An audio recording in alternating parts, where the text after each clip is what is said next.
right, y'all. Welcome back to the business, the second season. I appreciate y'all coming back. And we're going to call this segment Behind the Business because now the focus is we want to talk to artists who's been in the game for a while, who, have the experiences on the ins and outs, seeing the ups and downs and the peaks and valleys of this game and can share some of that wisdom and some of these jewels with these young heads out here, right? So with that, I had the great honor of introducing my man, Mich. He's done so much in the industry and he has so many jewels to drop. My man has been in the business for a while, and we're going to talk about not only that, but he's been able to transfer, his experience and clout from that to the filmmaking industry. So I really wanted to bring him on, special guest of mine, good friend of mine as well, the magnificent Mich. How you doing, brother? And salute to you, J.E. What's happening, man? Good to see you. Thank you. Good to see you too, man. Good to see you. I appreciate you joining us. I'm proud of you, man. Thank you for having me on the show. Yeah, no doubt, man. And thanks for making time. My man, he got the nice little flex in the background, you know what I mean? So he got the Cali, you know what I'm saying? Yeah. A little bit. Trying to like this travel show, Yes, sir. That's what it is, the Mich show, you know what I mean? No, I'm really proud to be here, man. Yeah, man. So let's enlighten the viewers, man, on your background. You know what I mean? Just kind of tell maybe how long you've been in the game, what got you in the game, inspirations, and then, some of your background and some of your releases and things of that nature, Right on, man. I appreciate it. Well, as far as me, I'm thankful to be here from my parents, and my parents. I always say that it's, apples don't fall far from the tree. And my pops and my auntie and my grandparents, they were like hanging with famous people before we was even thought of, you know what I'm saying? Yeah. So I was saying that to be like a segue to be like, my dad used to be a manager for Dennis Edwards with the Temptations. Oh, okay. Date Dennis Edwards. And I mean, just that type of thing, that kind of Motown. Yeah. They all came to Kalamazoo from Jersey. Yeah. 60s, you know what I'm saying? My dad ran track. And they, and they were all from the deep South from Waycross. And then my mom came from Benton Harbor. So when they met, and I was conceived in Henry Hall. And those that know the Kalamazoo, they know what Henry Hall is about. Yeah. So I was conceived in Henry Hall. Wow. And my dad and my mom, they met in college, of course. And they used to sing with Luther Vandross. Wow, that's some deep roots, bro. Real quick, I'm gonna get to it. That's some deep roots. That's some deep roots right there. Dennis Edwards, Luther Vandross, man, come on now. That's Luther had asked mom. Luther said to my mom, "Girl, you can sing. I'm going to New York. Why don't you come around? You remind me of Dionne Warwick and all this." My mom didn't ever, she wasn't trying to hear all that. She wasn't an adventurer. Yeah. So, but my dad, and the reason why I'm saying like this beginning type of thing is because that was the type of thing that was formulating around me. So before I take any credit about some of the things I do, I got to give credit to my grandmother, my dad, my aunt. My aunt Gwendolyn been in the game for, oh my God, how old am I? Older than that, So she used to be like the person. She was like one of the black people behind the scenes that would do all the travel for all the celebrities. Okay, you know what I'm saying? Yeah. And so she had an end. And my dad had an end. So, but I'm still saying that to say they never really were the Nepotism type of people. Saying? Right. So I was singing in the church. I was just a little kid singing in the church in the choir and playing a bunch. You know what I'm saying? Yeah. Not really how deep my roots, were in the music and things like that. Parents had, split away when I was younger, but it's all good. Yeah. But what I was like, just to make a longer, shorter story, short, like they had a synergy. They had been knowing all of these famous people. Always tells me a story about when he was traveling with me with a baby, and we was going to Jersey to see my grandmother for the first time. And at this time, we went to Detroit, and we was on the flight with Aretha Franklin when she used to fly. But she stopped flying. But at this time, Dad, and he knew her, so he was like, oh, look at that little cute baby. And Dad always tell me the story where I seen Aretha and I reached over and I saw her chest, and please don't forgive me, God, but and she was, oh, you got a man, okay, just like it. So I hear these stories, you feel me? Yeah. And the thing about it was, I was an athlete most of my life. You know what I'm saying? I always had athletic dreams, but the music was always there. Right. And sports and music go hand in hand.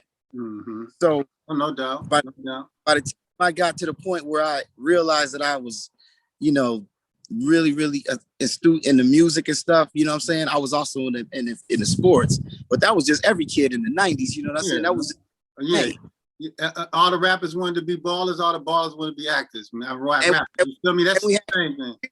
And we had equal skills. So you know what I'm saying? Because at that time, entertainment was all that was given to us. You know what I'm saying? Like at that time, growing up, we had a cool thing in the 70s and stuff. And you get to the 80s and got Reaganomics. And then that's whole, crack and things like that in Kalamazoo. And like went all around, you know what I'm saying? So I'm coming back because I'm going all over, J.E. But the reason why reason why I mentioned that about like Western and like Luther is because like later on in life, I actually got a chance to meet Luther with Star. But that big shout out, Star. We were walking up the street one day in New York City, and lo and behold, there's Luther Vandross right in front of me. And I get to ask him, I said, Luther, you got to settle this bet with my friend here, man. My parents said that they went to college with you and sang with you in Henry Hall and all. And he was like, what's your daddy's name? I said, Jerry. And he go, Matt. His lips still go to the side. And then he said, I said, my mom, Karen. He said, Karen, get out of here. And you know what I'm saying? It was just crazy, like looking at each other, took a pic. That's a mind-blowing moment. That's a mind-blowing moment right there, right? Yeah, man. But the reason why I'm really saying all of that is because like so many people try to just jump in and take credit for, where they are. And then like I say, as we were going on, man, I have an incredible band that I grew up with called the Urbanization. You know what I'm saying? And we were friends, and the way that we put that together with Star and yourself and Solo and Micus and everybody, we got that Earth Fire thing going. That, you know what I'm saying? And with my homeboy Cal Jack the Mac, Michigan, that's where the sports and the music come. Shout out to Cal, man, big homie. Shout out, man. So I mean, I don't want to bore everybody out there, and I've been very blessed. You know what I'm saying? I was very fortunate to be, had a good athletic career. Man, talk about that though. Like, you know what I mean? Like, not to cut you off, but man, you still hold records, and you know what I mean? So you gotta go ahead and flex on them for a minute. Now you still hold records, man. Back in I don't want to get too far off the music, but you know what I mean? Like that's a big accomplishment. You still own the record, man. Well, I'll talk to the guys at Lloyd Norris. I ran track in high school, but we played everything. Yeah. But my sport growing up, honestly, was baseball. Okay. And here goes something for the family. Michael Stracking Gas. My man. It's one of my little homies. Like he grew up on Trimble. I grew up in Fairbanks. Okay. Yeah. So you know what I'm saying? He rapped too, right? Well, not chill. That's my man in them, though. I just saying. He was all in little. So Mike and me, we played baseball, and so baseball was our thing. You know what I mean? Yeah. And I got to about the 8th grade, and I had always been in the All Stars and stuff at Eastwood Little League. Used to play against Derek Jeter. Grew up with Derek when we went to Custis and stuff. But anyway, got to 8th grade, and I had a coach that he had a son on the team, and his son was terrible. You know what I'm saying? I'm gonna say his name, Spitler or something. It was terrible. He was horrible. I mean, I'm name dropping too. That's for the record. This is exclusive, then, yo. This is exclusive. Okay. Real. Right. He put me on the bench. Like I'm talking, J.E. The first time I got in the bat, I hit a homer over the Millwood field. The fence was like, those fences. Those fences, especially for shorties, man, that's a big accomplishment. That's a big accomplishment. His pops was like. So this is when I was young, and I wasn't up on haters yet. You feel me? Because you life and you're just being yourself as a natural, and you're letting your go and you're just being yourself. Yeah. And he put me on the bench. And that was the first time in anything that I've ever done athletically where somebody just blocked me because they wanted to. Mm-hmm. You understand what I'm saying? Like, not because he was good or better than the team, just because he wanted to. And Right. then, well, my son's going in there and he was horrible. So Chad Spittler, sorry you were horrible. Your dad was a horrible coach. But the thing that made me mad about that was that at that point, it made me stop playing baseball. Oh, okay. And go to track. And it shouldn't have never had no adult or anybody ever stop you. Nobody person should ever stop you from doing anything that you want to do. True. You know what I'm saying? True indeed. And so I'm bringing the sports stuff. So these are like fuel. This is fuel, Jay. So I'm like, how you gonna play me, right? You know what I'm saying? I get to high school, and this is even funnier. I actually the varsity baseball coach was my. So he snuck over to me and my parents like, hey, we got tryouts today. So I go to ninth grade, and I'm getting ready to get in the batting cage. And all Tarek and Jimmy and Rhino too. They all like, yeah.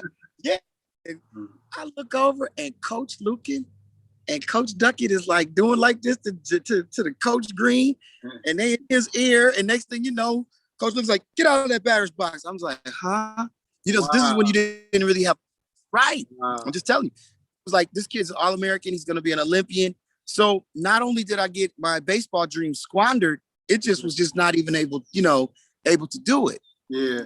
And so like, I mean, I'm bringing this up because when you're a child, you've been playing something since you was, in the dirt, and then get to a level where you got the superior skill, and you're hearing them talk about the other kid across the street who you've been dominating for years.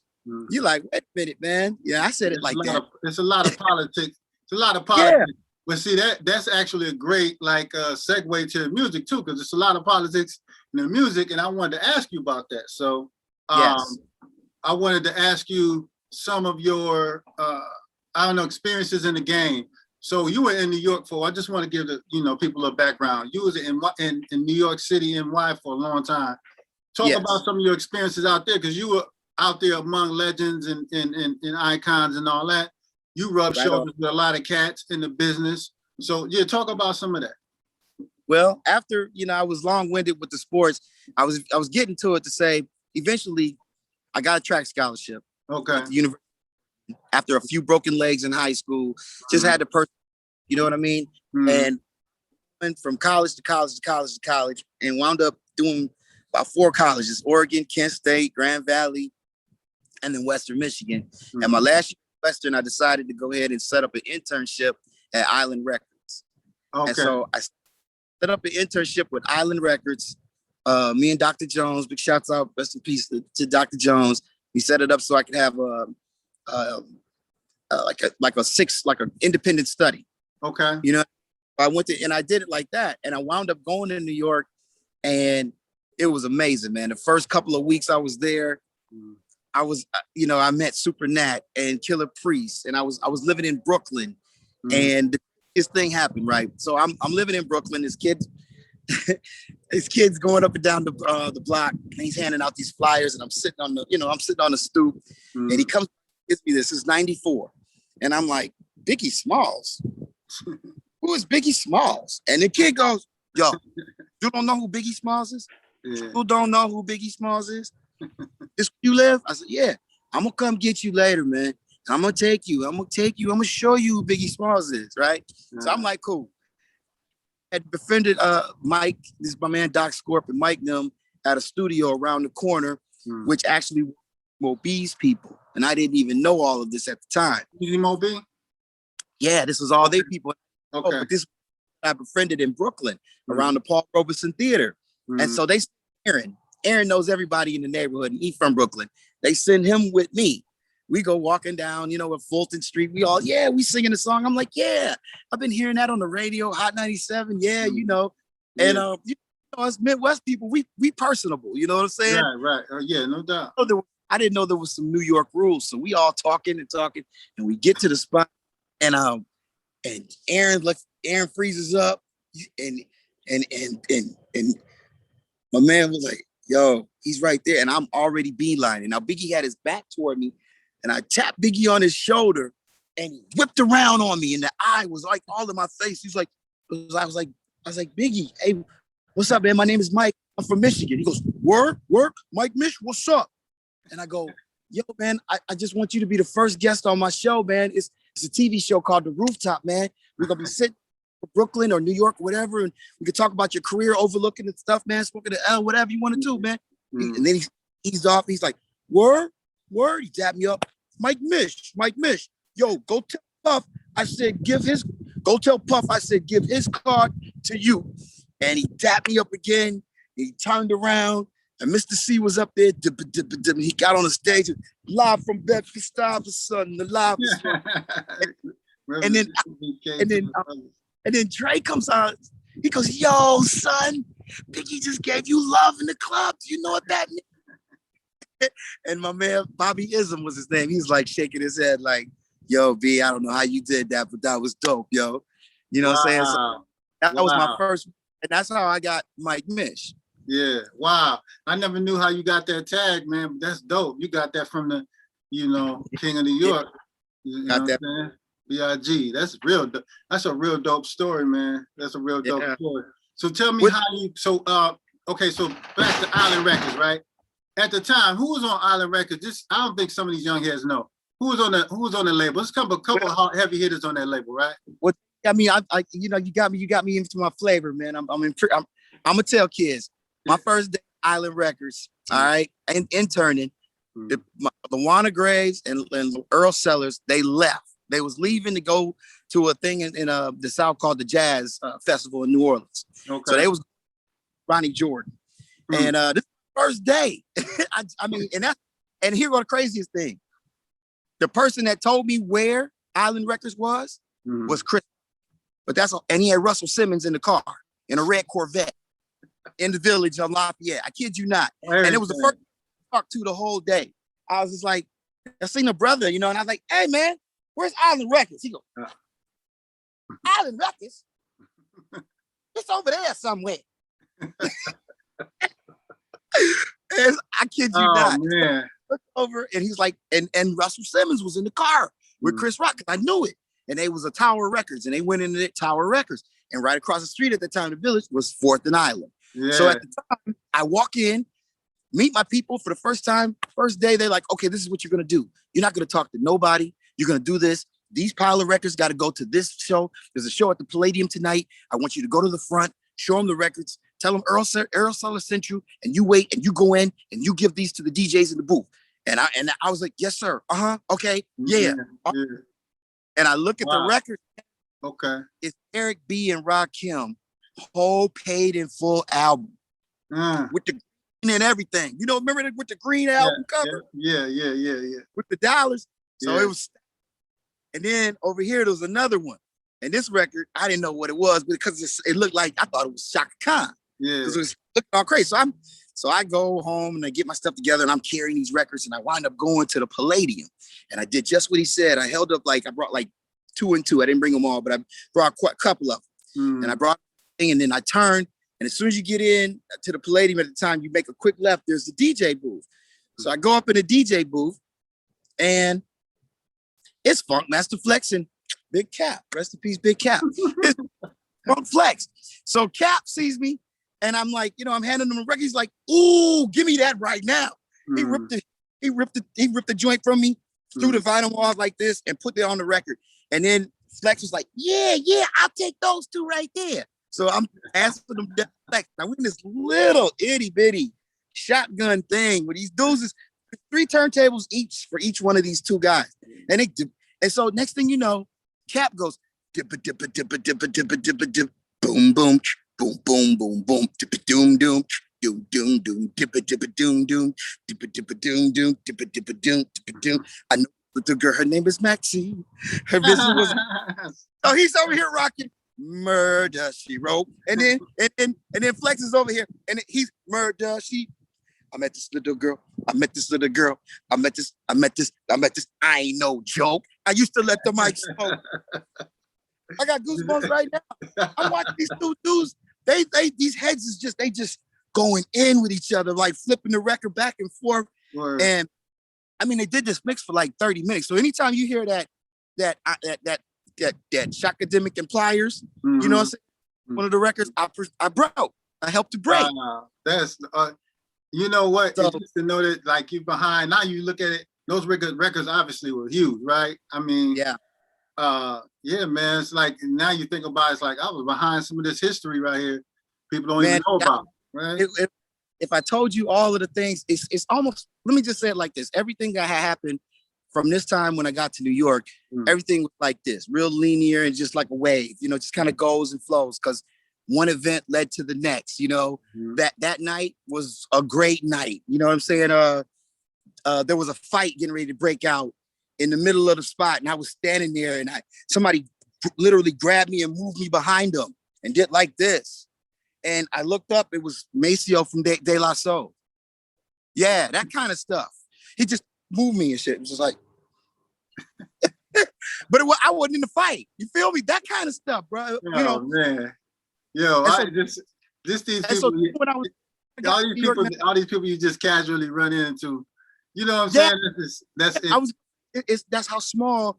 But see, that's how small New York and the hip hop was, and this was '94, so it was still a big conglomerate of the old heads still coming, and then there's all like young heads in there battling now, and so there was still a battle because a lot of the old heads didn't like a lot of the new heads that was coming. But they liked me because I respected them. And just like you said, you know, I mean, I'm just naming the names, but the friends that I started to meet, it you know, they became like for real. You know what I'm saying? It was like, you know, you know, after a while, you stop seeing someone as a famous person, and you're like, wow, that's just my person. That's just my guy. You know, and it was like, you know, at that time, I mean, I had hard hitting Harry. He was taking me under his wing. Angelo Ellerby, you know, is ER King. He had me under his wing. Luana and Earl didn't have to do that. You know, that job led to the real thing that I got into was later on a couple of years, because the Island Record internship led to SJS Entertainment, which is actually an early syndicate. That was the beginning of syndication radio. Like all you see, the company is Live Nation now. Okay. So basically, so that's what Live Nation flipped into. That's where it started. Okay. Live Nation, that, and at that time, so a lot of the things that they're doing, I kind of, you know, I had a lot of hands-on in creating that, because they had a program. By the time '96 came, there was a program called Radio BET that my company acquired, and they didn't know what to do with it, so they gave it to me. So what I did was, I thought about it. I created a clock. So I figured you could get about 13 interviews with maybe 1 minute or so, or 12 to 13 interviews in a whole hour at 5 minutes. Okay. And within 5 minutes, so if I had Mary J. Blige that week, I would do the booking. And so basically my job was, this is what it was. BET had all the artists sitting in there, and they would come to either New York or DC. And most of the time they would come to New York, because we had a studio and we would broadcast it. This was early when they didn't have, you know, this is early ISDN days and stuff. Right. So they would come in the studio and meet Bentley. Now Bentley and Doc, they work at WBLS now. So all my crew that I work with everybody is WBLS. Skip, Bentley, Red Alert, Doc. These are all the people that I was working with. Like, we were doing the show at the job. So my job would be to, not only did I have to clear the shows, that means that I have to make sure that affidavits and the paperwork was right, all the administrative. I would actually have to call general managers, program directors, you know, and these guys are rock stars in their cities. So just to get them on the phone, you know, my wigs was like, that's an accomplishment. But I kept at it, and my personality, like, you know, I would just be like, hey man, this is Nicolay. Call me back if you want to get Mary J. Blige for an interview. I got her. And they would start to call. Right. And so this started to build up. And so like, I was very, very instrumental in helping Destiny's Child in their career, Aaliyah. You know, these are mugs that were really established. But the way when the radio tours got going, it was like 2.5 years of just me with everyday celebrity booking. Wow, that's real dope, man. That's real dope. And that's an Yep. experience that you can't just buy. I was gonna say, man, you were out there. I'm just thinking 94. So I mean, you were out there towards the end, what I would consider the end of the golden age. I would really, people say the golden age of late 80s. I would even take it back. I'd take it back to, I say 85 to 95 to me was really the golden age of hip hop, man, because of the different, because of the different acts, the different, the labels were big. Yeah, I agree. Personalities were big. Everything was, you know what I mean? Nobody sounded alike. And that's just, that was a golden age to me right there. So I agree with you, man. And like, just to add on, when I met Biggie, he was great. And I also met Tupac during this time. Okay. And they both invited me to hang out. It was just like whatever type. And I was feeling that good vibration. And like I was 1,000, but like I would run into Curtis Blow. Mm. Blow would talk to me. I had his in my wallet at one point. Like he was like, "Hold on, man, let me give you JB's number with the lick." The dude did the dude. Let me give you JB's number. I'm looking at him like, and then my home, and then now here's some other, there are a lot of people that take you under their wing when you're in certain situations and stuff like, and one of mine was my man Rock Logic. Okay. Now Rock is the guy behind MOP. He's that guy. Okay. He's that guy. Shake what your mama gave ya. Shake what you so he was an old school head, but he was a producer of a lot of the stuff. So Rock would be, our regular day would be going from studio to studio to studio to studio. And so we'd be here, and then Nice and Smooth will come in, and we'll be over here, and MOP will be there, and then we'll go over here, and so he was eclectic. Yeah, he had old school R&B singers with him. So Rock knew a lot of people, and it was just it was a great experience. You know what I'm saying? It gave me a confidence. I'll tell you what it did, bro. It gave me a confidence in the 90s that I don't think a lot of young Black men ever experienced. You know what I'm saying? I had to be kind of responsible. Yeah. Very responsible. You know what I'm saying? I couldn't be out there wilding because I looked up, I was a music executive. You know what I'm saying? So but I'm an artist. You know what I'm saying? And so deep down in my heart, that's just what it is. And back then they wouldn't let you couldn't be, but it was only one puffer. You couldn't be the producer, you couldn't be the executive producer, you couldn't, shoot the video, you couldn't write the song, couldn't make the beat, couldn't call your home, get on the records, Yeah. Did you feel like they, you mentioned that you were a music executive. Did you feel like you were pigeonholed a little bit? Because like with that, or did you feel like you were able to do your artistry at the same time? Like your music thing? Well, I felt like I heard several times, make a choice. From the executives that I knew, they'd be like, bro, you can make the money over here, but that wasn't really what it was. It wasn't really about the money, man. It's because like when you're a creative person, you just want to get it off. You want you want your creativity to show for yourself. But I felt pigeoned for a while, until I got a chance to leave in 2000 with Star, and we started doing more of the music business thing, but we took everything that we had and applied it to that. Right. No doubt. Yeah, and obviously our paths, our paths crossed with the Urbanites, and we did that thing, and that was a beautiful thing when the Urbanites, late 90s, early 2000s, you know what I mean? One of the great things about that part is that, we were competing with the best of the best at that point. Listen to it sonically and things like that. Everybody gets their level and it goes up, but at that particular time, the Urbanites, we were competing. And people don't remember that, but we were literally competing with that sound. The was out. There was other couple of different things out there, but there wasn't really that live vibration that we were bringing to the table. That's why it was gravitating. People was really gravitating towards that. Especially where we were at the time, like in the area we were, from where we are, it was, they never seen anything like it. And the thing about the industry, they always try to compare you to somebody. So they always throw the tag, oh, they're like the Roots. But, you know, it was kind of like, if I would have to describe it for people, it's like Wu-Tang met the Roots, because we had like seven MCs, you know what I mean? And then, but at the same time, we had our own sound, though. So and it was a lot of development, because there was a lot of the MCs could make beats. Mm-hmm. And right.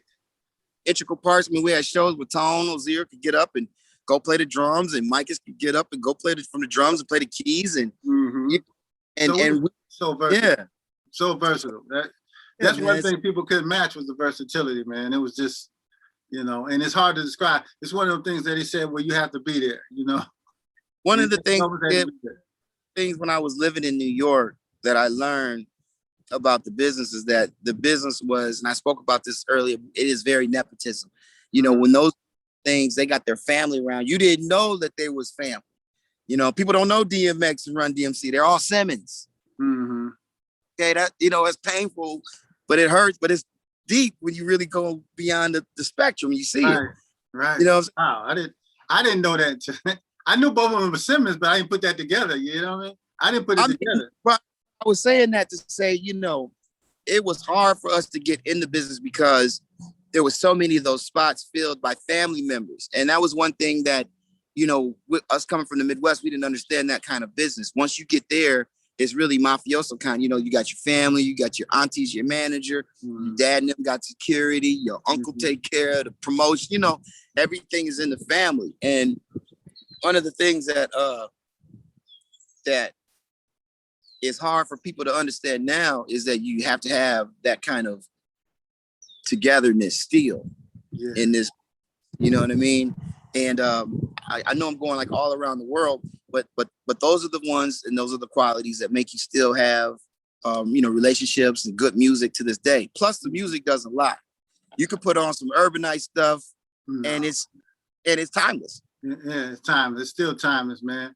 You know, you bring out a good point, because I think we had our, you know, in a lot of ways, speaking to that, we had our act together. I just think we needed that organization, and a lot of times breaking in. But see, I always think now, I think about that. Now, early 2000s, well, late 90s, early 2000s, we missed that technology, because now there's no gatekeepers, right? With the technology and the music. Back then, there were a lot of gatekeepers. Funkmaster Flex was a gatekeeper. Kid Capri was a gatekeeper.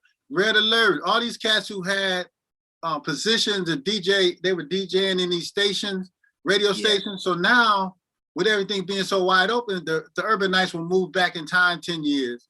Move, you know, who knows what that would have been, because now there's nobody to keep, nobody to gatekeep the music. You know what I mean?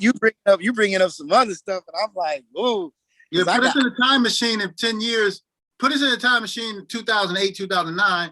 And by then, like I said, the internet had already created some stars, right? The beautiful thing about where we are now in 2021, which is ridiculous, because we talking about 20 years ago when we was bubbling, but we still making it happen. Isn't that a beautiful thing?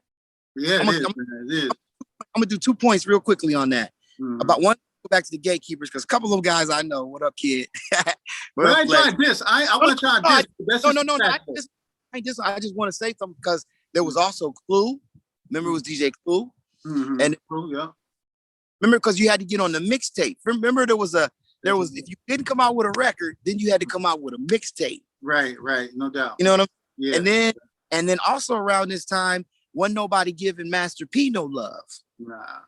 He was rich. And he was way but like we just are catching up, because it's funny, because a lot of the people that we just mentioned, gatekeepers or holders of the music, or, you know, choosers of the culture, right? Yeah, you know, they'll say they just chose the culture, right? That's so fair. And we was fighting like tooth and nail to get in it. We was so hard, and we were to the point where we was dejected, and not really dejected, but just we were working so hard. We were doing shows. The Urbanized family worldwide, we was on the road. We was organized as a unit. You know what I'm saying?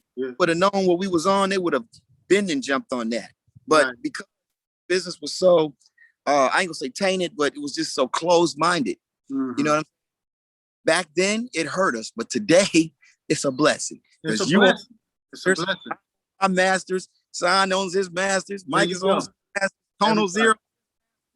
There you go. He rock Hill and on his masters. Yeah. But then, you're right. You know what? And you brought up another point, because back then they would insist that they own our masters, even though we knew better. So, you know what I'm saying? It was one of the type things where we would have had to fight a Puff or somebody, or, you know what I mean? So we knew a little too much too, because we all had published. We all had our publishing back then too. Right. For years. Exactly. So that was the first thing I wanted to protect all my guys. You know, when I first moved to New York, there was this book called This Business of Music. I used to stay up and read that book in and out, highlight it all day. So I knew too much at one point, because there was a guy that offered me, the guy that was doing, okay, here's something you might not know. There was a dude that was doing the engineering, Dickie Dan, I think, was doing the engineering for Mobb Deep. Now, we hadn't even knew who Mobb Deep was, but he was like, oh man, he had met me in Star, and he was like, yeah, I can get you. He gave us a deal, blank deal. You know, like, hey, I can get you in the studio band with me, and these new guys, Mobb Deep and everything. And we didn't know who they were, but we wasn't finna sign nothing. You know what I'm saying? Right. Now, even though now hindsight, it could have been Mobb Deep. We could have been right there with Prodigy. Me, imagine Star, me, Prodigy, and Havoc just collabing. And you know, we've been on the phone like, all right, y'all, come on. So, you know, we'd have been right in the Queen's groove, just like that. So it's just like, you know, one day you're over in this one, but you know, the main thing about that, man, because I sound real rigid, but like I used to be upset about that, but now, bro, I'm happy to own the masters. You know, I'm happy to see my teammates being able to do single and clothing and merchandising deals, and you know, we're growing, you know, and so it's a blessing that we get shammed. We're still alive. We still look, you know. No doubt. Right? No doubt. I look at the music industry way different, man, because there's so many ups and downs in you know, business, and but the music industry, I would just tell everybody, you know, like, keep on going. You know, the independence is something. Traveling is a key. You got to go to different markets, and you got to plant your seed everywhere you go. And I, you know, Jay, we didn't even touch on the films, but I love films. I love doing the acting and the movies. I'm definitely gonna get to that here. I'm definitely gonna get to that. I'm definitely segueing into that. What I want to do, but you just touched on what my next question was. Actually, we'll get to your other ventures and whatnot. But I wanted to know, what advice would you give artists who just jumping in the game right now? Because it's a whole different game. But like you said, we still here with a wealth of knowledge. Now we the OGs. You know what I mean? Yeah. So what would you, the cat that's just jumping into it thinking this is all music, you know, you gonna have to sit him down and say, yo, bro, this is 90% business. But what would you tell the youngest, man? What would you say to youngest? I had an opportunity to talk to a youngin that was in the game right now. I would ask the youngin what they know. And I would see what they know right now, because like right now, a lot of them youngins know a little bit. Now, I would tell any youngster, you know, respect the OG, you know, that is, or female or male, whoever it is that's been in the business, even if they don't have the paper or the glamour that, you know, you think that they should have to give you advice. Because a lot of times, like, you know, you look up now, a lot of those people that you think are glamorous and famous, they don't have a dime. No, it's true. You know, it's true. So I would say that to the younger people, like, work together, you know, because a lot of these young kids, they know how to do the internet so well, and these NFTs and, you know, crypto and Bitcoin, you know. So thinking, my mind right now is, as long as the youngsters aren't selfish and the OGs aren't selfish, they can work together, you know, very well merged, because, you know, you need that young mind. You know what I'm saying? You definitely do. Your mind. You know?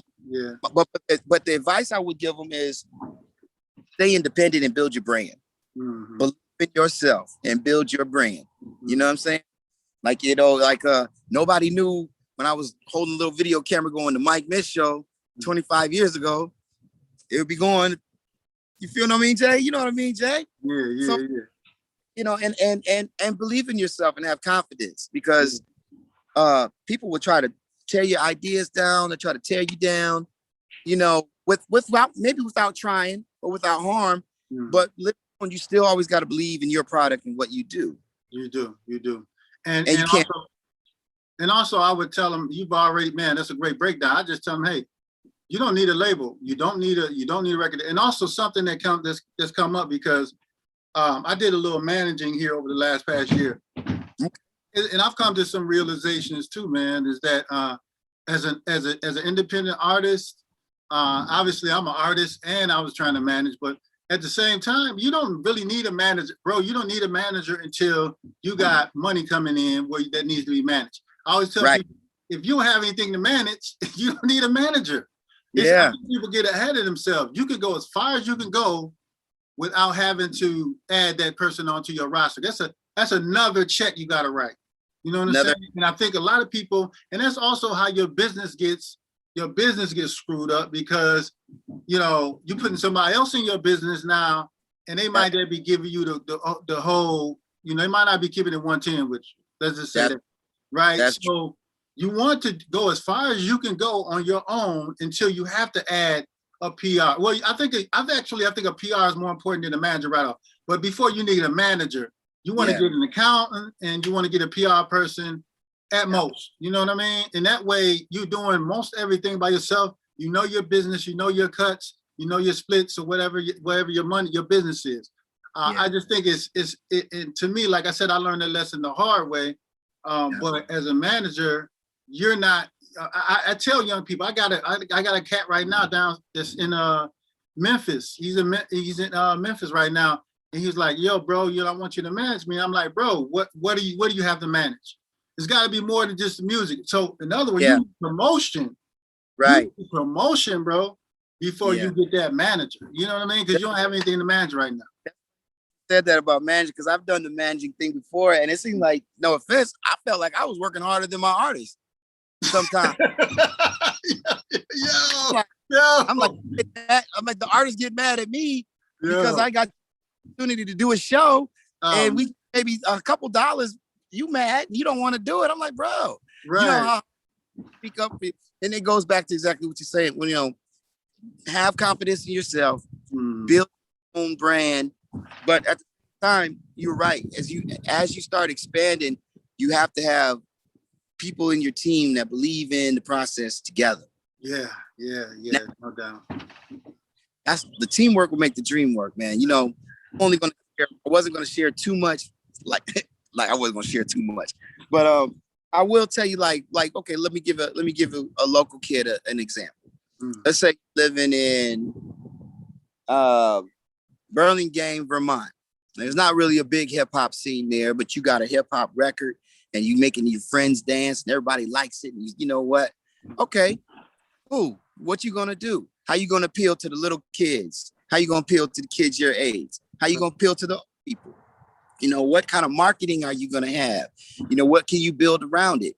You know what I'm saying? Is there a local product? Is there a local company that can do a sponsorship? Can you go and say, hey, can you go to the church and say, hey, I want to do a couple of shows. Can you give me $100 per show? And then I'll bring and use that money and do something and give back to the community. Whatever it is, you can't go forward unless you give something back. Or Bring value, bro. Tell them, talk to them. Bring value. Kind of value to it. You can't just always me. And here goes something else. Now that's beginning level. Here go master level. Learn how to do contracts and learn how to set your goal standards and learn how to have your price and learn how to not buckle. Because if somebody asks me, Mike, you know, and they're a good friend or whatever, and they want to be business-like, and I want to give them my product, they shouldn't be enamored if I say, okay, that'll be $500 or that'll be $1,000.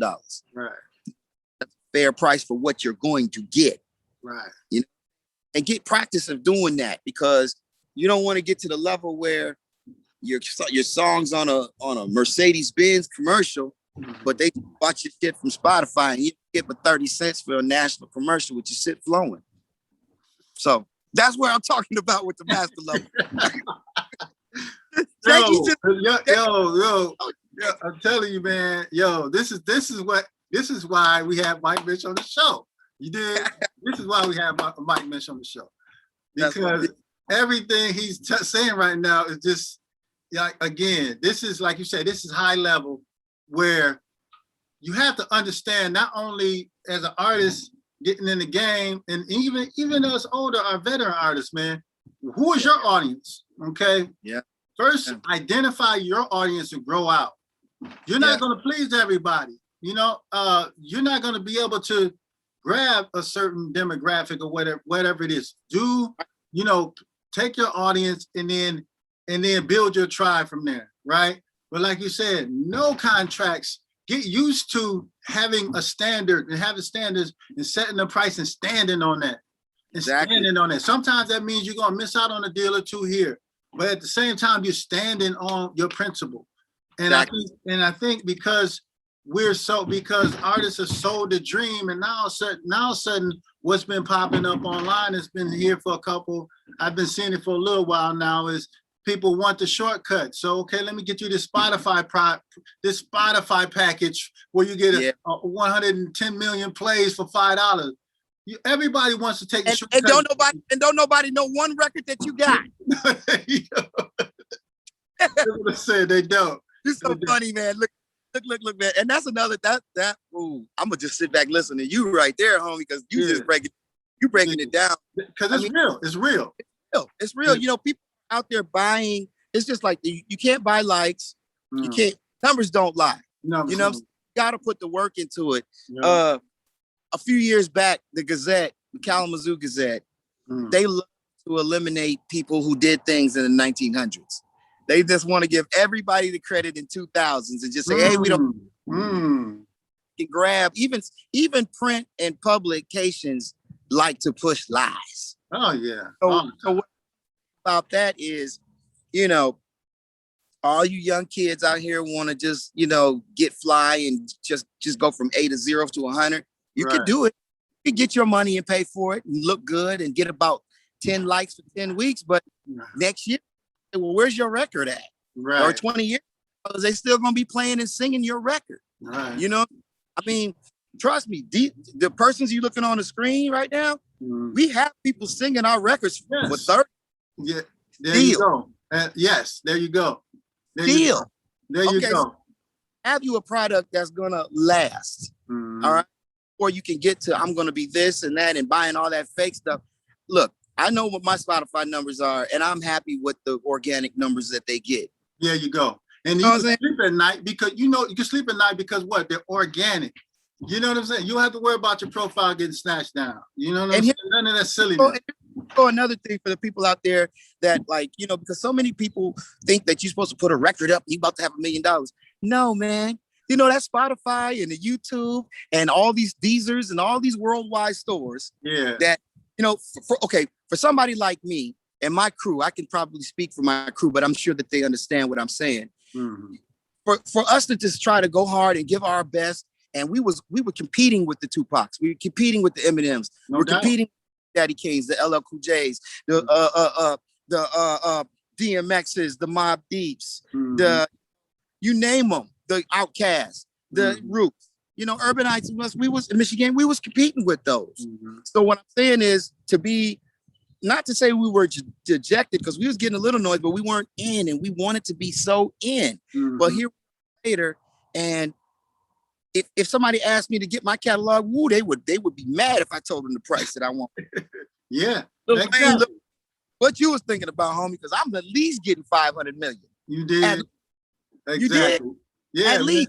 If you like it, not, it's just the principle of it. And you think about it, we cross paths. The thing is that we cross paths with some people out here, and like you said, that because the music we're making, we compete with these people. But like I said, it's all about. And my thing, my mindset has changed over the years as well. Because like you said, we were young and we were right on the precipice of that, right?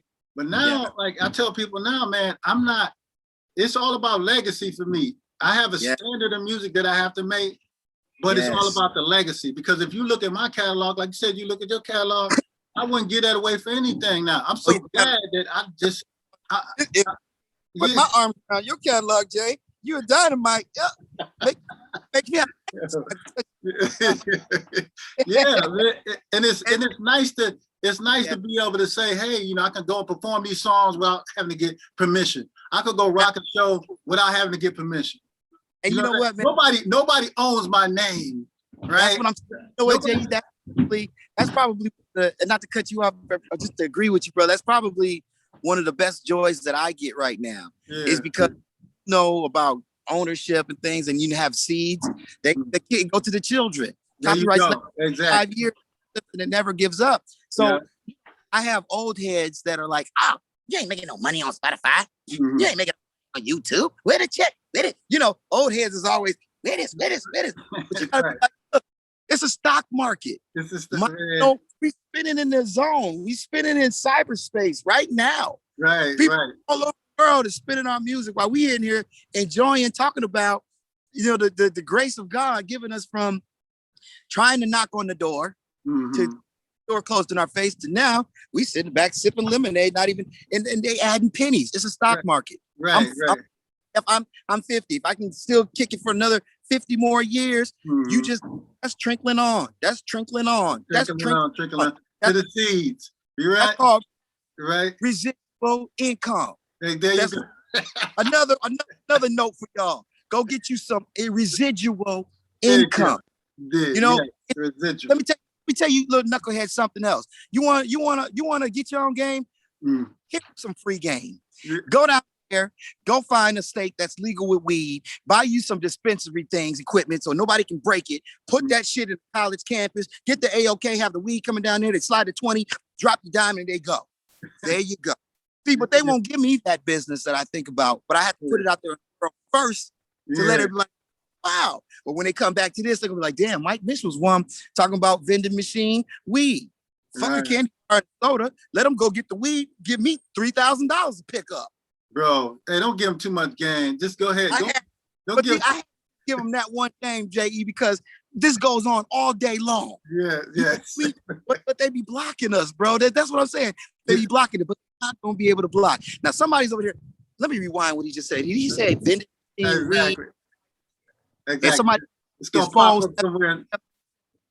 Call me. It's gonna pop up somewhere. Watch somewhere in Vermont somewhere. But this is some 13-year-olds gonna get it. This is the level I'm talking about, Jay. I talk with Starsky all the time. Just we would have made. We would have had to battle with drugs, alcoholism, women, diseases. Travel, bad business, bad contracts. There's a lot of things that's not guaranteed.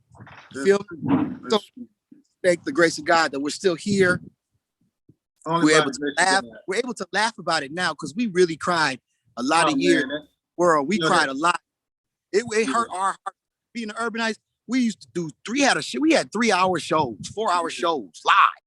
And we in the love that people had for us. I would run into, a good partner of mine now. He's down in Texas, but I met him a few years after we kind of disbanded as a group.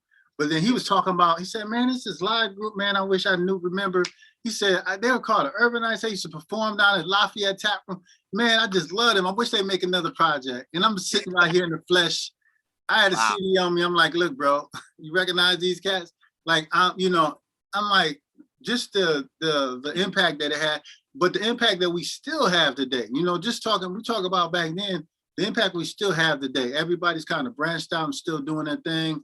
And it's by the grace of God, man, that we can still, Tony Ozier having a great run right now, and all these cats, everybody's, everybody's doing their thing, man. And we're grown men. And like you said, it's ownership. It's just ownership. So I'm glad that the young heads and anybody, even old heads, need to hear this.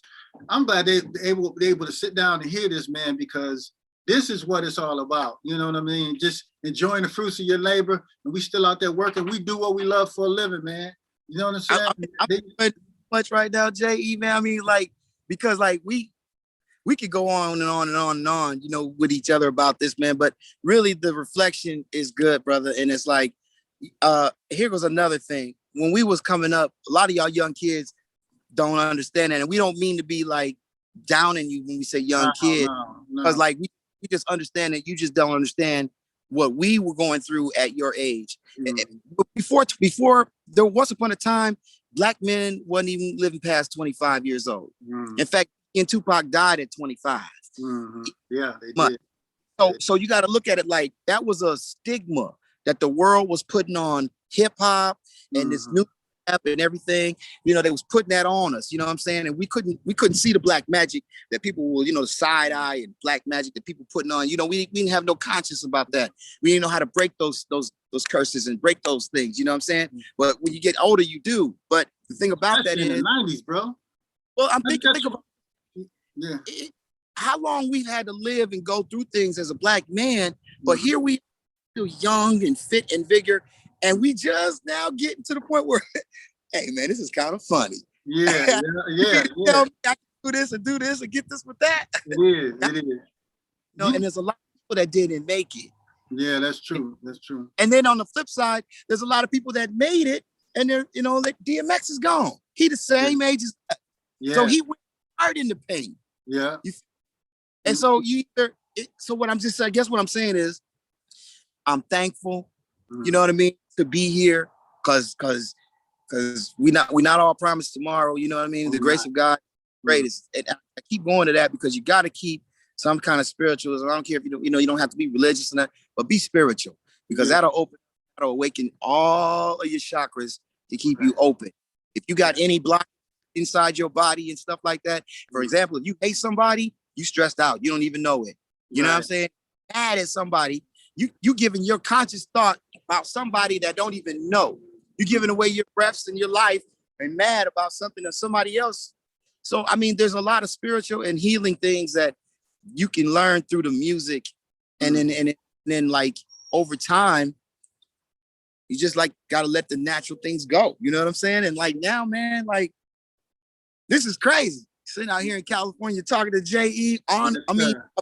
Yes, sir. You know, this is great, man. This is great. I just, I just appreciate, like you said, every day, man, it goes by and new opportunities, man. And now what's coming around is, you mentioned, I'm just going to touch on the Spotify, and then we're going to go to the next thing. Sure. But you talked about Spotify, man. And sometimes when I look at my analytics, it's crazy because, you can see behind the scenes on what age is digging you, what age is listening. Bro, I would think my age, okay, so let me just tell you, I would think my age bracket of listeners would be 35 and up, something like that, right? Right. So, like my most popular listeners are like between 24 and 35. You know what I mean? So that just, it's for that and there's an age gap there, but that just shows that what I'm doing, man, is I'm strictly doing me. I don't cater my music to, I know there's people who are like me, who dig what I dig, and that's what I make. That's why I make the music I make. And it's not meant to be liked by everybody. You know what I mean? And I'll tell you something. I look at my music almost like it's, bro, I'm gonna break it down. I feel like my music is almost like a Bugatti. You feel me? Because not everybody can afford it. Not everybody's gonna get one. You know what I'm saying? It's exclusive. It's an exclusive class. So it's not meant to be. I'm not meant to be. I'm not meant to be this big, whatever. Whatever Jay-Z or whatever. No knock on him. You know what I mean? Bless up. But let me say, let me add on to, because like you are an eclectic MC, fam. So when we first crossed paths, the first time I ever heard you, besides knowing you back in the day, because I had that Prisoners album. Oh my God! I'm gonna tell y'all about that. When you had to go to the record store and buy stuff, and there wasn't no internet. You just heard that these kids in junior high school was rapping and they on records. You like, what? Yeah. And we he's like, rap. Yeah, and there's another crush going around. That's old school, but that's who that is. That's when you're looking at right there, right? J.E. When I'm talking about his, but when you're an MC, man, and you're a true writer, because you are a true writer, and you're a true thinker. And one of the best ones at that, you know, because J.E. can write, but he could deliver. You know what I'm saying? Mr. October be on point. Y'all just don't even understand. I appreciate that, man.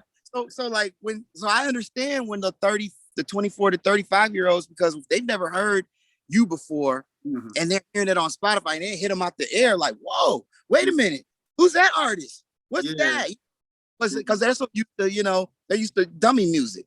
No offense, you didn't have some dummy music. Yeah. And claim the dummy music phase, and don't get mad at me for calling it dummy music, but if you know, if you can't remember who that record was when you was rocking that mug 10 years from now, you'd be like, what was that song? You know, like, oh man, yeah, oh yeah. Twerk. You know, you don't even remember it until it come on again. They all sound the same after a while. Right. But, I mean, no, you got it. That people can go back and still sing your songs and just sit there and be waiting for one line to come. Right there. You know what I'm saying? Yeah. That's what you got that though. You got that. Yes, you got that too though. You know what I'm saying? So you know how this feels. You know, it's trippy to me though, to like, you know what I'm saying? I appreciate it, but I kind of like I've always been told, like as a veteran kind of MC, a veteran artist, veteran MC, you know, I've really tried not to talk over people's heads. If you can understand what I'm saying. Like I'm trying to, you know, and I try to keep it at a level where I can sleep at night, but also people can relate to it. So it's a delicate balance you walk. It's a delicate balance you walk with that, you know. Check this one out. Watch this one hits you upside the head, bro. Watch this. Ready? So we live in a time period now where the music that we did 20 years ago is relevant. Oh, snap. Yeah.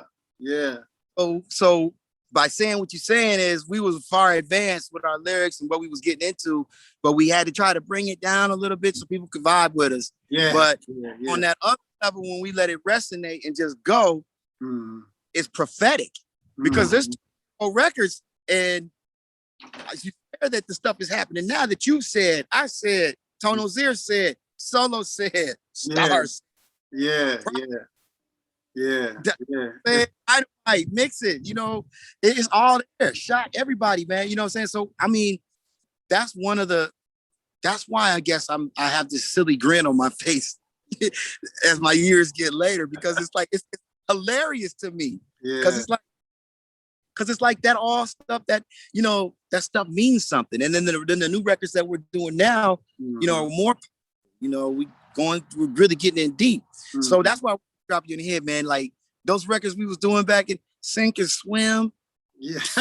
Sink and Swim. Yeah. Like, I mean, plus the music.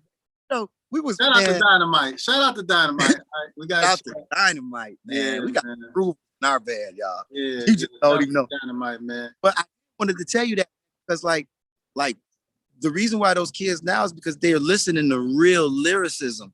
And you got to and we took the art form like serious.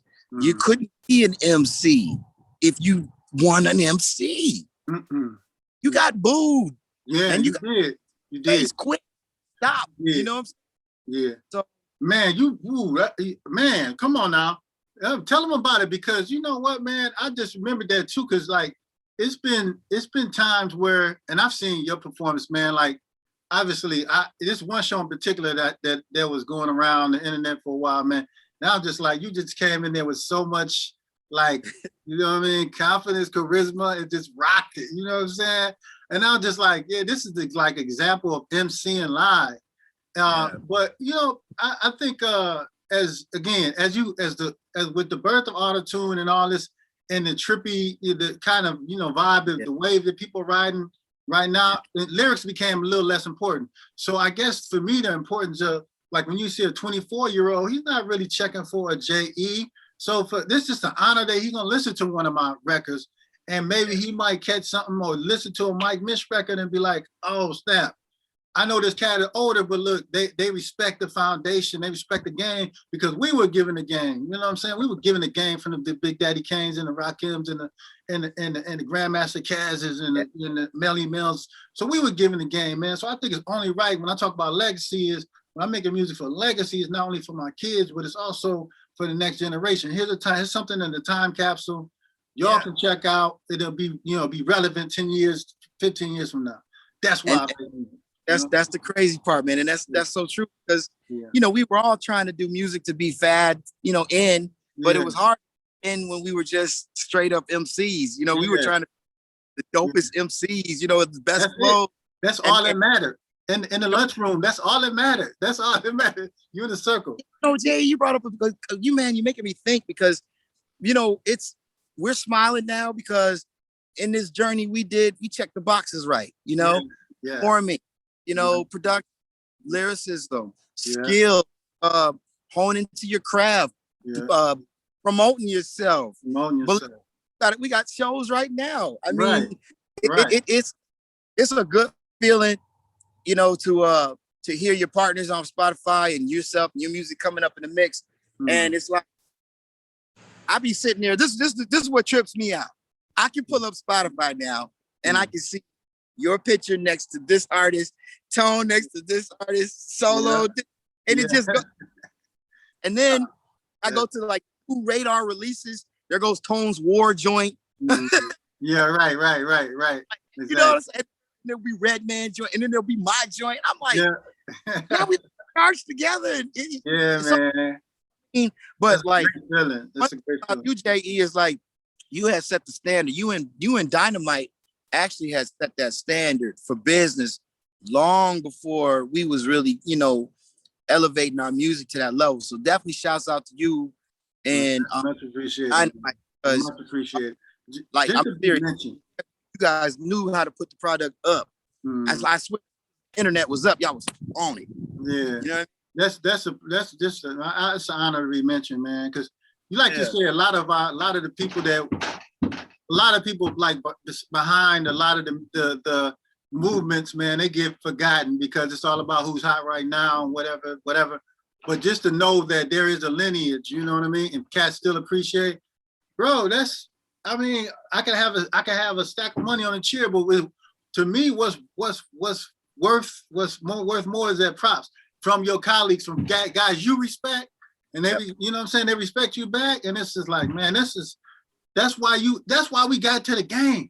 That's why before all the record companies were throwing all this money at people and the image of all this money, because you obviously you got to recoup. But before they were, before they were doing all that. But this crazy thing about that is I was in the business prior to getting with the Urbanites, so we had that synergy and that mojo going major style. But the thing about that is that, we were a lot more advanced than a lot of the artists that got paid a lot of money and really do anything. So I guess it still kind of goes back over to the thing. And all I think that we're really saying a lot is that, the old money was easier to get to. New money now is harder to get to. But here's the crazy thing about it. The old money was not giving up that. I'm not going to say it was good music, but it was just whatever was fitting the agenda of the people trying to push. They was pushing the agenda, and those guys have broken it down where they were in meetings and they were told that you got to make negative music or negative out. We're only going to push that.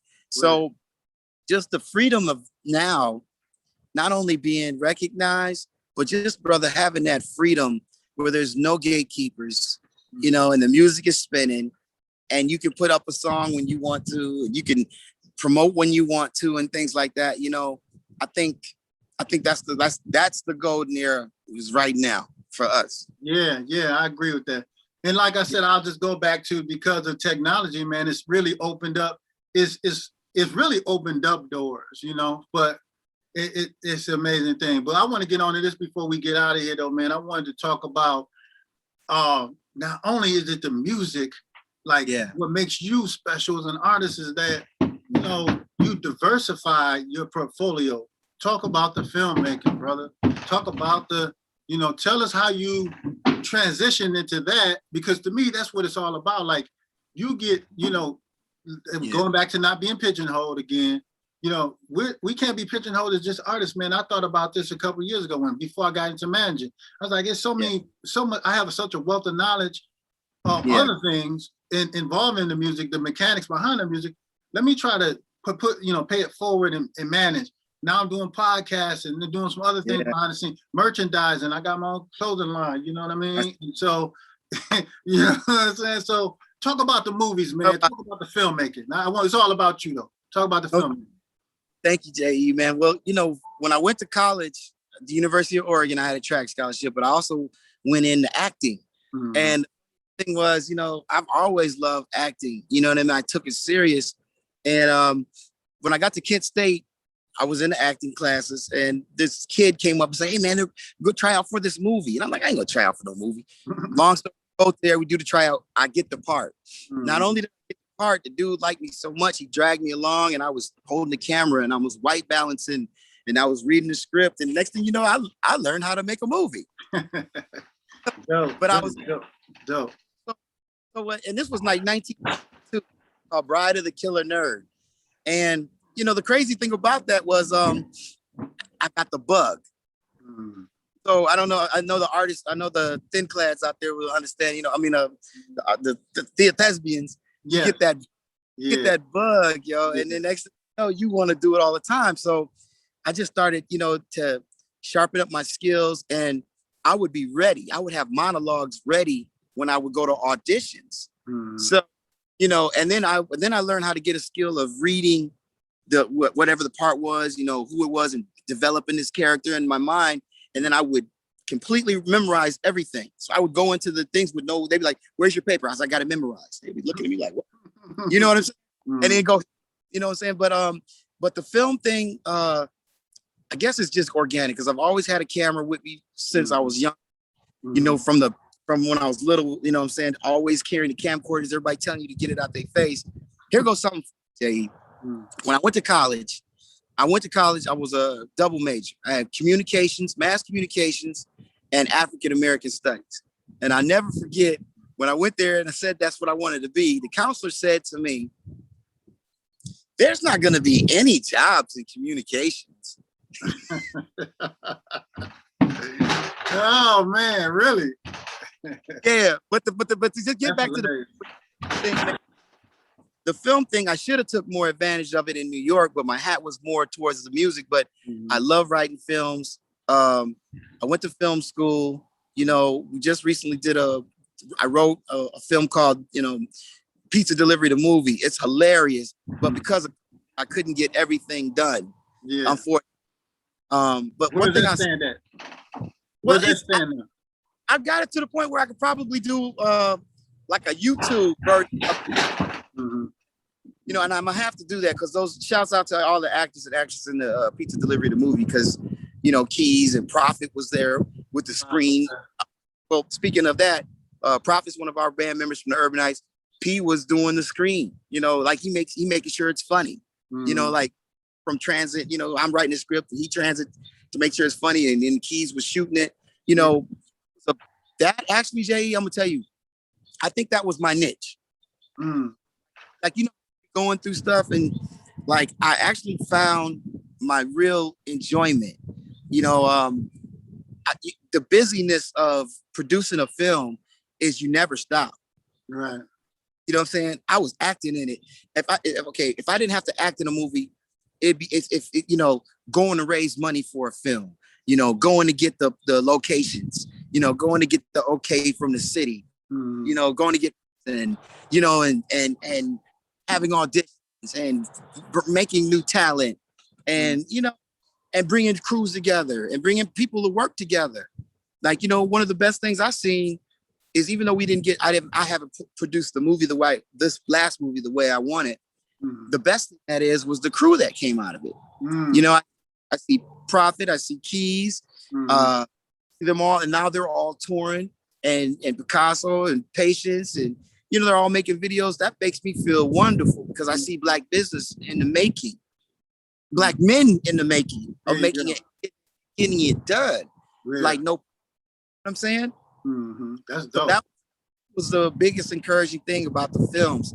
The film, the films, the films. We never should give up on our story the way that we have to tell these stories, and we have to get away from being slapstick all the time. Oh yeah, You know, I definitely agree. I definitely I agree. posed to Netflix about a year ago. You know, I said to them, I wrote them a letter. I said, I'm really tired of seeing all these slave movies. You know, you need to know, how about you do the real movies? Okay, because pretty soon I said, we are in position now where we can do the slave movies where the slaves escape. Make Django look like it was a Pee-wee movie. Right. And then here's the real thing. If we're really going to make movies, what about the George Floyd movie? What about the Tiana Brenner movie? You know, what about those real movies where you see the agitator is always the same person, same type of person, same type of human being? You know, we always are. Right now it's 2021 and people are talking about stop Asian hate, but you got every other race telling you to stop Asian hate, but you don't see Caucasians on the commercial going, we need to stop hating you. No, you don't. We need to stop killing you. You know, until we get to the point, and that's what the power of film is. And we didn't have that power of film because Hollywood is blocking everything. And now this camera, this beautiful scenery, you know, our imaginations, we can go and do whatever we want. And we have to create our own type of way, because you know you can't keep watering down this forever. But my point is not to divide people, but just to bring the awareness that, look, Black people, you know, and Indian people, and during the dark ages, that's why it was the dark ages. We were great. We was running the country. We was running countries all over the world. And then when you sanction it from a religious standpoint, you sanction this racism. Yeah. In life. And it's just amazing. And I'm breaking things down, because as once was, it shall be. And we're getting back to that point, man, where we're getting our kings and our queens and our crowns. And we don't have anything to lose but to tell the truth. No. And that's why filmmaking is so essential to tell the story. And here's start with your own family history. Find the oldest person in your family and put a camera in front of them and talk to them and get the oral history out. We got to have oracle, you know. And then once we get all these things together, you know, because like, just like all these inventions and things that we've been mentioning, I'm sorry, man, all these inventions and things we've been mentioning, all these things that we can do, you know, have got to show the world how our intelligence, you know, really is. So we keep pigeoning ourselves, you know. We got music, we got film. Music is the sound. God made the world to the sound of music. Okay, this whole thing is a vibration sound. So once you understand that the whole world is set up from sound, then you'll know how to vibrate within.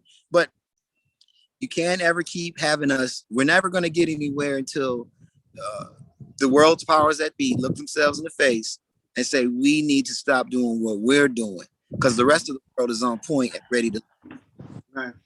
I think a lot of change, and I don't want to get too political on it, but a lot of change comes with, it doesn't come from asking, it comes from forcing their hands, right? It doesn't, a lot of change doesn't come from waiting for the elite to give up their place, because we see right now in the country where the elite are having a hard time with the changing demographics of the country. They're having a hard time with giving up power. So, you know, it's a lot of times, it's like, you know, it's like Malcolm was saying, you know, sometimes you got to take this, you have to take that power away. It's not, they're never going to give it to us. It's always, you know, a lot of times change comes with uprest, just upheaval. It just really no way around it. Really. That's it. That's what you said. And that's what it is. They're trying to crunch numbers that's not there anymore. You know, you're right. The demographics has changed, but that's what I was saying. And I didn't want to get too political, but here we go again. We have to, because as a people, we're never going to get forward as a whole people, you know, until we start taking care of ourselves. Right. And there's at all was saying, you know, I want to take care of myself for once. You know, I want to be, I don't want nobody to look at me as a boy. I don't want, I'm a grown man. When I walk through, I want to be respected as a grown man, as a grown being, intelligent enough to, you know, I'm capable enough to be standing outside, minding my own business. I don't need a chaperone to tell me how to live my life, you know? And I think that's what the elite is now they're starting to realize that they had separated themselves for so long, isolation, that the rest of the world just kept on going. And those numbers are dwindling. And it's always been written, you know what I mean? But it's just now when it's actually coming into phase. But here's the thing you don't want to get into, because what happens when, let's just say, when the elite become the minority, and then we're dominant all over the globe, and we have to treat them like guinea pigs, like, oh, don't hurt those white people. We need them. We got to make white people. You know, that might be 400 or 500. That might be 200 years, 300 years down the line. It sounds crazy, but it's coming. So, but we think about that too. You know, so while we're all being gaudy and things, you got to remember there's a conscious culture. You know, I've learned how to say it. There's an urban culture and there's a non-urban culture, and the non culture has been in power for a long time. And the non-culture is realizing that the urban culture is dominating the world. And they're fearing like, oh my God, if that urban culture dominates us like we dominated them, we'll be nothing. But we don't think like that. How did PE say fear of a black planet? That's really what we're talking about. But you know what? I mean, you know, we can talk about this. This is something we can talk about all day. And but this is the mind. This is the true mind and heart of the. This is real. This is all uncut real, right? And so, I would say this though in closing. I'm a big proponent of accountability, so I'm going to say this for us black men, because we need to first bring our what's the word I want. We need to bring our community under some organization first. We need to check. Let me say this, right? We need to get our act together before. The reason why I say that is because now, as black men, you notice if you notice now, like the women in our community are taking the lead. Yeah. And I mean, this has always been something I've seen from afar. Now it's even more relevant as ever, because you see and I don't begrudge black women anything, but like in the office, the higher offices they're having, the more they're being out front as far as community leaders. But I think as black men, we have not come to the point where we haven't exerted ourselves, or we've kind of slacked off, where, you know what I'm saying, we need to be responsible for our community, the protection of our community, all this, so on and so forth. And the be an active part of the reorganization of it before we can step to these other people and say whatever, because we have enough. We hear every year the spending power we have, if we just did this together, we did that together. I agree with you, man. I'll even say it. I'll agree with you, and I'll even go another further step to say this. You know, we got to stop being scared. Yeah. All of the brothers that were strong and stood up, you know, Huey P., Malcolm, Martin, you know, Dick Gregory, you know, I mean, Medgar Evers, you know, all of them are strong soldiers, a lot of brothers that went to prison. A lot of the gang members. I mean, we gotta, as black men, there's two things with that. First of all, if you look at the black man, they've made us either a little boy or a little girl, but they never want to be a man. Right. And we are a man and we want to be a man, and they want to knock us down or arrest us or send an officer or send something there. So I think that the value of what you're saying, and I agree, is there. And I think that the strength of us has always been there as equal with the sisters. But I just think that you can't just continue to whoop on a sister and get away with that. God, the universe will choke out. The universe up to them for getting on us, black men. You know, this catching up to them. But I think, first we got to all come to an agreement to not be afraid. And if we can come to agreement as black men to not be afraid, and when I say be afraid, like not be afraid to stand up and speak truth to power. You know, what we're right now we're being very truthful and very powerful. Right. Being very, we're covering a lot of ground. Right. But we need to be able to be given this platform, to speak our minds freely. I gave an invention today on the phone with you just now. Somebody with money and power can go and do that, and it'll be there this afternoon. You feel me? Well, even though it was my idea or whatever, it came from the universe, we thought about it. If we had enough power to do and enough energy to go and do it and to get it done, it'd be done today too. Mm-hmm. But I just think, like, for so long, there's nothing stronger than a black man and his army if we want to go. There's no one who can stop a black man in his army, and we know that, and we know that. And the problem is that we have strength in refraining from that. It was George Floyd. This dude was this big. I don't care if there's 4 officers over there, you're going to have to shoot me right there in the spot. You're not going to keep your neck money. And I'm being polite. See, that's where we got to stop being scared for our lives. We're going to die one way or the other. Right. And it doesn't want to be stupid by doing it. But at the same time, you can't keep me as a little boy forever. I'm a man. Amen. Man, I'll also just close on this. All these people out here, all these youngsters who are being influenced in this gang culture right now in the music.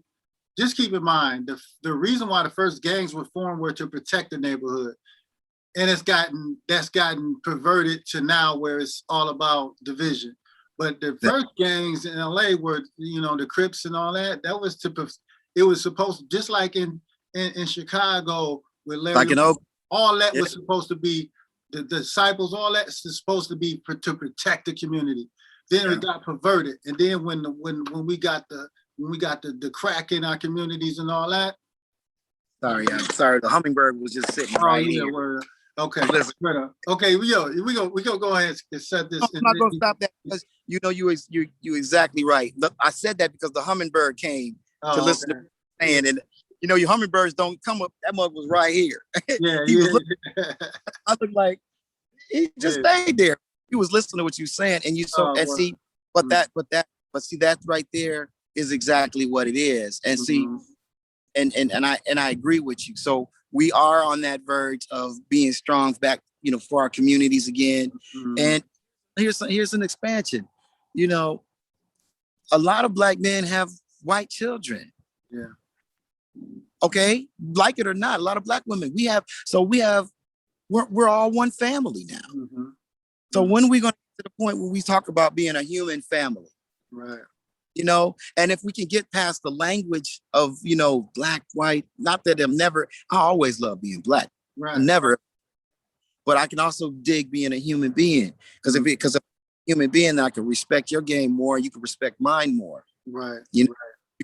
Because the gangs that the kids got before they perverted it, they were for the breakfast. They didn't have kids. Black kids couldn't go to school to eat breakfast, and then they didn't have. And then they had schools. It was really for the women when they would go shopping, so they didn't get the honkies go. Come on over here, and you're doing all that. So when you so here it is, man. Black men, we have not been able to be in a position to protect our culture the way we want to. Because when we want to, we seem to, we get isolated, shut down, locked up, killed. That's the thing is, once again, we're not scared to be men. Right. All right. So let me move on, man, because we're gonna turn into, we're a music channel. We turn it into, you know what I mean? Oh, I'm sorry, the business channel. It's all good though. We a facts channel though. We pro, we're pro-human, we're pro-artist and all that. So it needs to be, needs to be seen that, if you don't stand for something, you fall for anything. So, consider this, we're pro, we're not anti anybody, but we're definitely pro our community, right? So let me just close it off on this though, man, because we've been chopping for a while. And I think the people have gotten a good sense of who you are and some of your experiences. Like I said, you got you got your hands in some historical stuff, you know what I mean? Like dating back into the 90s. And let's close it out by talking about what you got coming up. And then we'll close it off on that. So what you got coming up project wise and where can they find it? Well, right on. And thank you, Jay, once again for letting me have on the business channel. I appreciate it, man. No You know what I'm doubt, saying? no doubt, man. No doubt. Um, That's what we do here, man. It's, you know, so. all the time. Well, really, I've been really pondering on trying to get into more business things, you know, like ideas, even though it's late in the game, you know what I'm saying? I'm just starting to learn new things. So I've been studying to do real estate. Okay. I've also been studying. Yeah, I mean, real estate's not that hard. I mean, if why not? Why not? You know, why not add a skill? So I've been trying to do that. Music wise, all about. That's what it's all about. yeah, music wise, I've been rapping with my home man. I've been doing stuff with my man. Shout out to Mich Game, Jack the Mac, Okay. King 3, King Yes, James. We DJ Nepotism. We got an album. Okay. Playing Mich Game. That's coming out. Okay. A long-awaited one. You know what I'm saying? I'm proud of that project. It was fun to do that. Yeah. I've been working with my man Kari Collins. Oh yeah, yeah. Super Mig. Yeah. Doing some things, man. But besides that, man, you know, I really been just doing a lot of reading and trying to get into marketing with the products and product. Okay. You know, and this might going back to the advanced business, you know what I'm saying? Like, but even when you're a beginner, if you got a song or you got an idea or you got something, then you can put a campaign with it. You know, all by means, put as many different campaigns that you can with it. And then don't be afraid to go out and make the phone call, and don't be afraid to go ahead and make your dreams. And I guess that's really why I kind of got off in a tangent a little bit about the political thing, because so many of us have so much to offer. And, you know, just being blocked just because you don't want to do business with somebody, that's not the way to go, especially when you can have ideas that can help humanity. You never know where that's going to come from. Right. Yeah, man, that's where it's real. I'm glad to hear Mich Game is back at it, man. Y'all got something, and that's going to be, I think that project is going to do really well. You know, and so I also, like I said, I like the fact that we got a chance to get off into diversity, because this is not the end of the road. It's that artist is not the end of the road. There's so many things now that you can do. You can go on to manage, you can go on to A&R, you can go on to own your own business. We talk about ownership. That's the thread that's run throughout this whole show, right? It's ownership. So yeah, man, it's important. So like you said, you're getting off into real estate, you know, getting off into marketing and things like that. Those are important skills to have, because then you can, again, that's another source of income, but also people just need to see that, you know, this is not the end of it. Like music, especially nowadays, you got to have several different hustles going on. Yeah. You got to have several different hustles going on. So, you know, and I can speak to that, attribute that to myself, man, because, you know, music is not the only stream of income I got, man. I do other things too, but, you know, that's what my heart is, but you got to still be realistic. We got mouths to feed out here, you know what I'm saying? So there's other things we can do. So lastly, man, before we jump up out of here, where can they find your music, man? Where can they find you at? You got some links for it? Well, we speaking about all the Spotify, of course, iTunes, Pandora, YouTube is easy. Just Mich, M-I-C, Michigan. Urbanites, you can reference J.E. and I. You'll see us on it. I love when that stuff in the dry. We didn't really even shout out to my Urbanite fam. I know we said that. Shout out to the Urbanites. No doubt, man. That's the foundation. That's the foundation. The Urbanites give us the opportunity to be with grown men and family. And I keep going back to the grown men and family things, because one of the problems with the music over the years is that we dwindled ourselves down to being kids, to being boys. You know, we didn't, you know, like to I hate to just say it like that, you know what I mean? And one of the things about it is like the drug culture, you know, how hard it hit our hip hop. You know, we're going to probably come out with a health culture. You know, there's going to be health culture coming soon. I'm sure there's going to be those, you know, those prophetic, what about the prophetic preachers? So pastors that can spit. And I mean, I just feel that the world is changing and we're evolving. It's in this atmosphere, you know, it's levels of chakraisms that's going on. And if you're not building up this, you know, it's like the atmosphere is changing. You know what I mean? We might fly off the ground, and some of us might be flying off the ground, and some of us might be staying here like, dang, how you flying? You know, so with that note, man, JE, I'm always proud of you. Thank you, man. Man, you're mutual, I'm bro. humbled. I know I was like this, you know what I'm saying? But oh man, it's been great. It's been great because I found out some things about you I didn't even know. And obviously, right. you know, we go back a ways. We go back, you know, Yeah. like 2 flats, man, 4 flats, you know. But Yeah, man. yeah, man, it's been amazing, man. I thank everybody for joining us today on the business. We're calling this segment Beyond the Business Season 2. And Mike Mich is our first guest on Season 2. We thank him for coming by, stopping through, and chopping it up with us. We'll see y'all next go around for the business. Thank y'all. And tune in next time. All right, then. Right on. Salute, JE. Thank you. Yeah, man. Hey, I'm Jay. Thanks for checking out that last video. And also, we hope you're enjoying the site. To join the CTMG family, head over to charlesandtrumbull.com. Also, you can check us out at charlesandtrumbull.bandcamp.com. That's charlesandtrumbull.bandcamp.com. Over there, you find the latest info and updates on artists, bios, and also purchase the new drip. We appreciate you guys checking us out. We see you next time. Thanks.